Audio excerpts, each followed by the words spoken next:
Hello everybody and welcome to another episode of LJ Law, Family Law TV. I am Bonnie Leonardo, your host.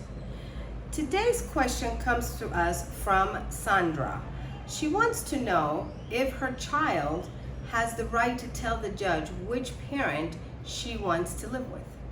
I get this question quite often, and I think I've done a few videos on it, but I'm going to answer Sandra's question today in this video.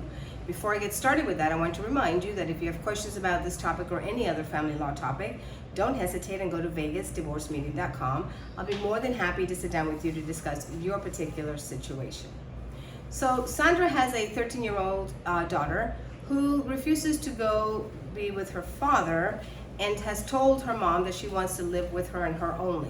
Sandra's asking me, can the judge listen to my daughter? Can the judge give my daughter what she wants?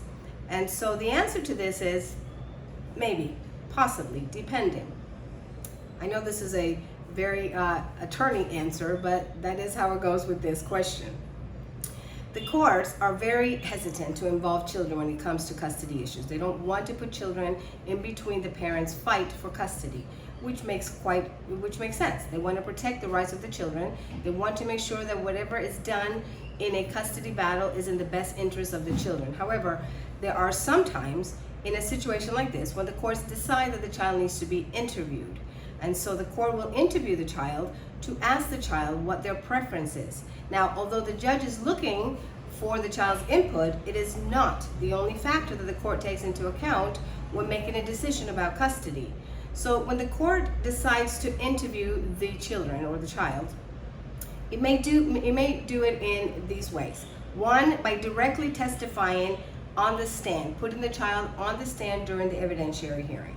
That's one way to do it. The second way could be by being interviewed by the judge in the presence of the attorneys, not the parents. Another way is by having the attorneys interview the child in the presence of the judge without the parents present. And the judge sometimes sends the children to a third-party person to be interviewed. These are the many different ways that the court can order a child be interviewed. Once the interview has been completed, a report is given to the court if it's done by a third party, or the judge may decide, based on the interview and based on what is the best interest of that particular child during that particular interview, to let the parents or the attorneys watch the interview, or or share the report with the parents as well as the attorneys. So it just depends. Everything is case by case. The most important thing, again, to the court is the best interest of the child. So yes, your child can tell the judge what their preference is when it comes to custody and who they wish to live with. However, remember that it is not the end-all be-all of what the child wants that the court is going to follow. The court will make a decision based on the age of the child, based on the maturity level of the child, and based on the particular circumstances of that particular case. So Sandra, I hope this answers your question. If you want to discuss this further, please go to vegasdivorcemeeting.com. I'll be more than happy to sit down with you to discuss this further. If you like the video, please hit the like button. And if you know somebody who can benefit from this information, please don't hesitate and share it with them. And as always, I want to thank you for tuning in, and I will see you next time.